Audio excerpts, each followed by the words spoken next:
Hello, I'm Ethan Mandel. I'm with the Northeastern University Department of Electrical and Computer Engineering, and I'm an undergrad student.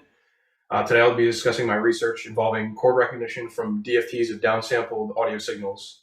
So kind of just getting into this, I'll read the abstract with a little background. So this paper presents a chord recognition method through analysis of a discrete Fourier transform, as well as a method for improving the calculation speed of said DFT. Research was conducted using a D1 SoC and its hardware limitations inspired methods for reduction of the number of calculations required to calculate a DFT. Downsampling the signal is investigated as a method to improve processing time while still maintaining enough meaningful data for accurate analysis. A novel method of chord identification from a DFT is presented involving the utilization of overtones and knowledge of Western music chord structure. Downsampling of an audio signal may expedite chord recognition as well as other forms of musical analysis. This research was evaluated using individual chords played on an electric piano connected to a D1 SoC. So, kind of going into like a little bit of like just some music theory. So, chords are a pretty fundamental part of music, especially Western music, and chord identification and is very useful in the transcription of music as well as like music education. So this kind of stemmed from my interest as a jazz musician in music, and I wanted to really kind of explore that deeper from a signal processing perspective. So kind of getting right into it, I took these audio signals just from playing chords on the piano, and initially I began in MATLAB by just kind of analyzing these signals and seeing, just observing what I saw. So first I had the signal in the time domain, and then I used the MATLAB FFT function to convert that to the frequency domain, as you can see right here in the second image. And then I thought about how I could downsample these signals kind of to improve these the calculation times on the D1 SoC. So the D1 SoC itself is pretty limited in its ability to like run calculations quickly. So any method that would be able to accurately identify chords while still reducing the calculation time was welcome. So using my DFT algorithm, I downsampled it by 10 times and only took 5,592 points to generate this graph here. So as you can see in the graphs 2 and 3, the shape of the overall signal is very similar. So overall, I knew I'd be able to extract meaningful data even with this downsampled signal. So getting right into like the algorithms I used to do this, I'll just scroll down a little bit here. So 3 algorithms were used in tandem to go from this audio data all the way to the identification of the chord.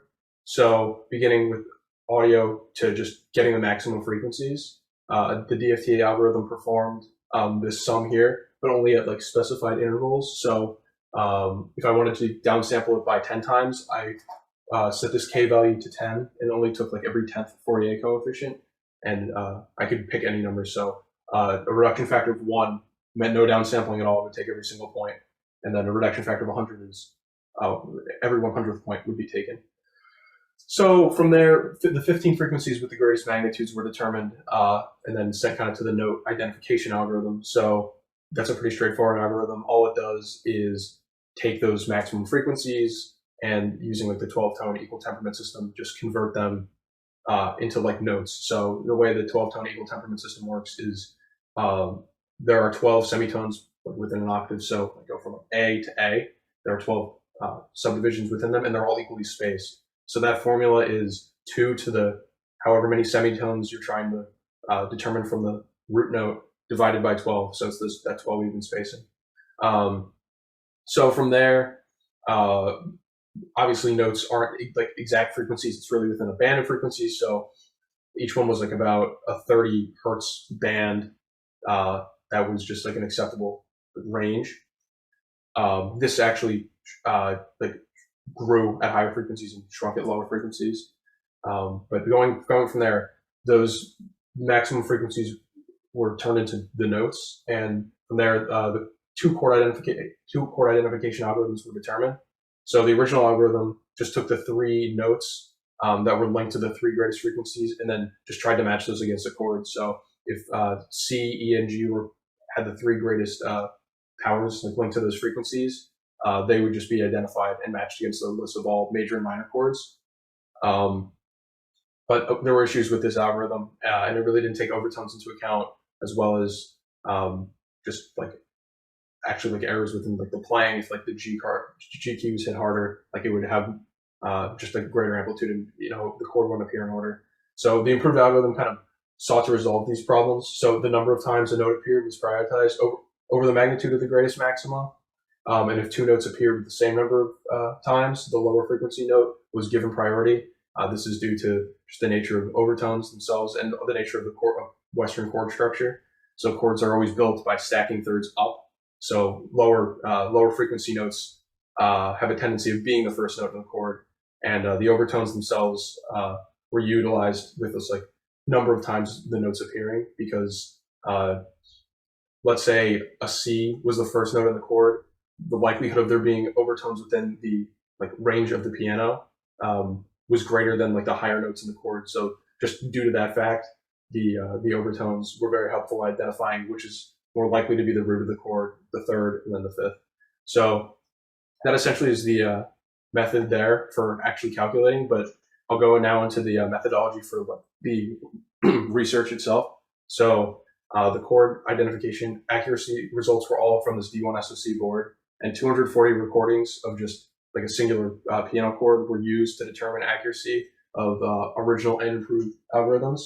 And 100 recordings of the chord were used to determine processing times and various DFT reduction factors. So as you can see in the table right here, at low DFT reduction factors, the processing times are very, very high. So 177 seconds to run the whole DFT calculation.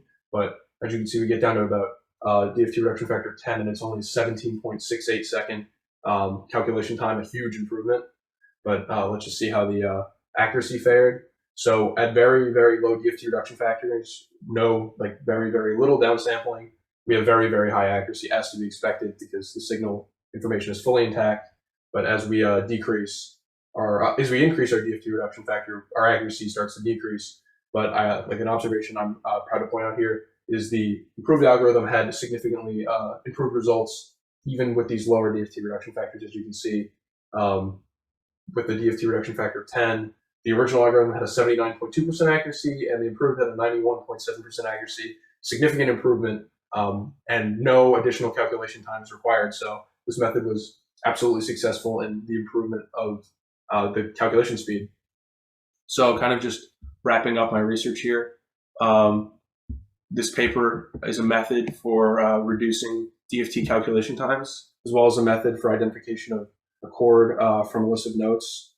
Downsampling of the signal has been proven to be highly effective in maintaining enough important frequency information at low DFT reduction factors to properly identify chords with near perfect accuracy. But at high DFT reduction factors, too much of the signal is destroyed for any meaningful analysis to be performed on the signal. While holding the DFT reduction value constant, the improved chord identification algorithm proves noticeably to outperform the initial chord identification algorithm. A combination of reducing the number of Fourier coefficients calculated and implementation of the improved chord identification algorithm allows for quick identification of chords from audio data. So there was definitely some limitations to my research. I would have liked to expand it towards chords that have more than 3 notes, very common, especially in jazz music. Upper extensions are very prevalent, and also would be very useful in like identifying more complex chord structures, as well as also kind of an expansion outside of Western music, because there's been a lot of exploration of Western music, and that's what I'm familiar with. But there's a lot of theory and all sorts of international music that absolutely merits discussion, and also might provide more insight into kind of these ideas. But right here, just a little demonstration in the right this is the proper identification of the chord as shown on like the D1 SoC itself. So this wraps up my presentation here. The reason I'm using Zoom, by the way, and the presentation is because due to like lighting and everything, and also the size of the font on this, even though the poster's pretty large, it was a little difficult to read with the camera. So I thought it'd be much better to actually present it with a screen share, as well as kind of just gesturing. So this has been my presentation. I appreciate you taking your time out of your day and listening. I would love to respond to any questions involving my methodology or anything like that. And my contact information is right there, mandel.e@northeastern.edu. So